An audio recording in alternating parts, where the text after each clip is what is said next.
This couple spent months hatching a plan to lure their friend to her death. Oh, hi there, stranger. This is part 59 of the England's Whole Lifers list, so viewer discretion is advised. So today I'm going to be telling you about the case of Steve Sansom and Gemma Watts. Only Sansom is on the list, however Watts features heavily in this case.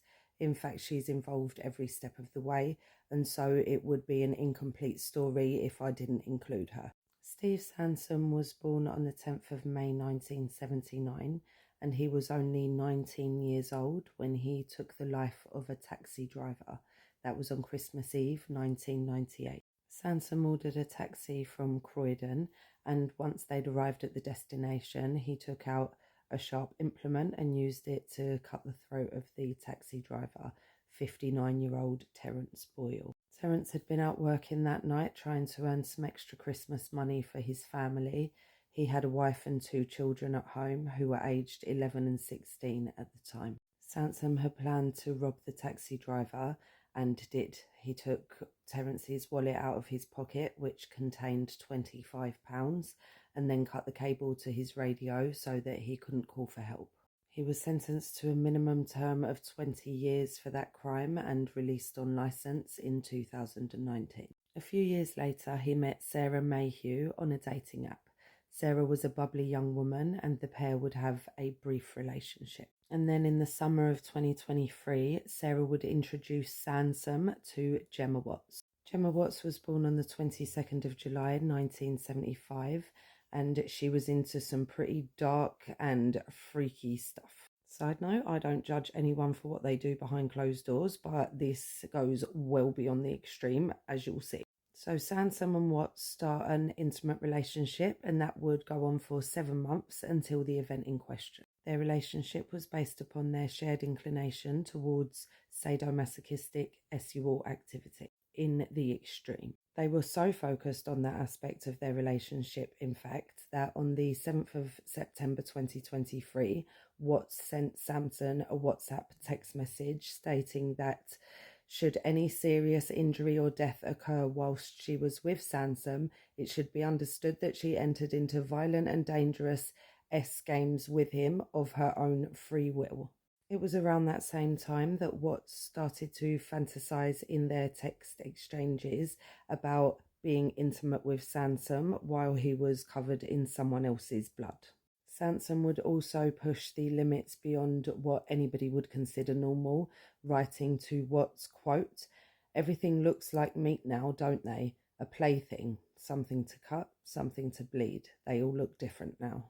So as their relationship intensified, as did their activities, their desires soon turned to bloodlust. The text messages between the two showed a steep incline towards a shared violent fantasy of taking a life whilst in the throes of passion, shall we say. In other words, they wanted to bring an unwilling participant into their depravity and then take that person's life. They discussed potential victims during these text exchanges, and Sarah Mayhew's name was brought up. And eventually, after a dispute between Watts and Sarah over a debt, it was decided that Sarah would be their victim. Watts said that even if Sarah paid her back, she was, quote, going on the list. The messages between the two are really extreme. Sansom would ask Watts how effed up she wanted to get, and Watts would say very. This was in reference to the violence and sexual violence that they wanted to commit on a third person. What they would go on to do, they planned together.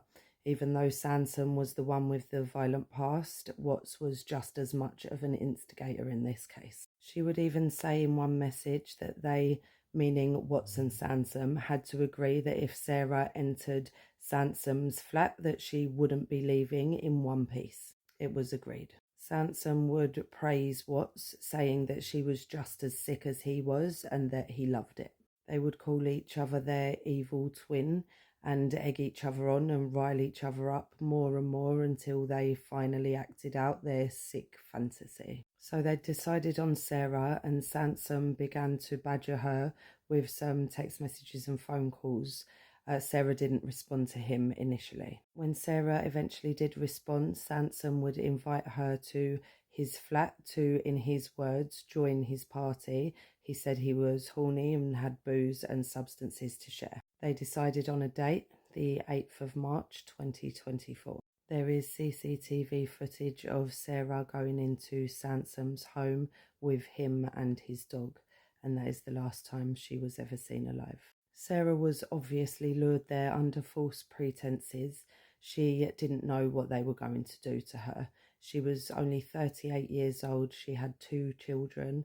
She hadn't had the easiest life, but she was a much loved person and she did not deserve what they did to her. We can only imagine, based on the text messages between Sansom and Watts, what sort of depraved acts they would have performed upon Sarah before they killed her, and the kind of terror she must have felt when she realised what she was there for. In the days following the 8th of March, Sansom and Watts would continue to send messages to each other, saying that they weren't evil, stating that they had done the world a service, mocking poor Sarah, and kind of boasting about what they'd done. Sansom purchased a hacksaw, blades and a bucket, and Watts purchased a load of cleaning products, and then the two performed a thorough clean-up operation of his flat.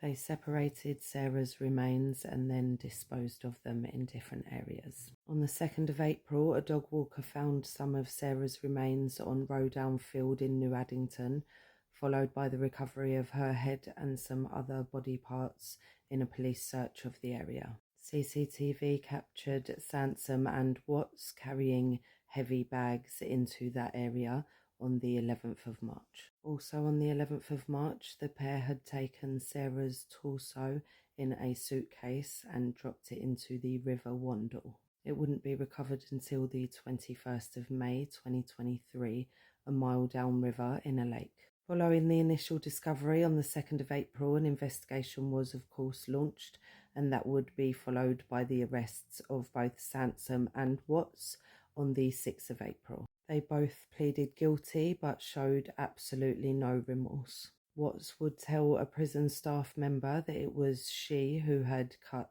Sarah's throat, but it is not known who did what and Sarah's true cause of death.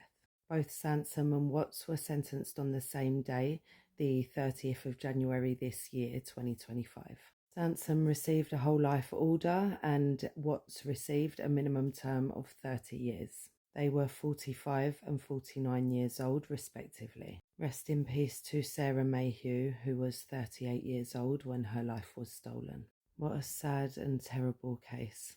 It reminded me of Folie à Deux, but the darkest case I've ever heard, if it was that. The judge said that they were both as responsible as the other, that even with Sansom's history, Gemma made her own decisions and was a willing participant. And I, of course, agree with that as well.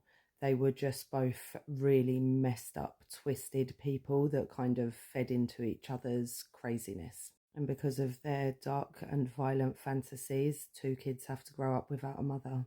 And as in a lot of these cases, there was a lot to this one that I could never tell you on here. But as always, if you've stayed with me up until now, then thank you for listening, and I will see you for the next one.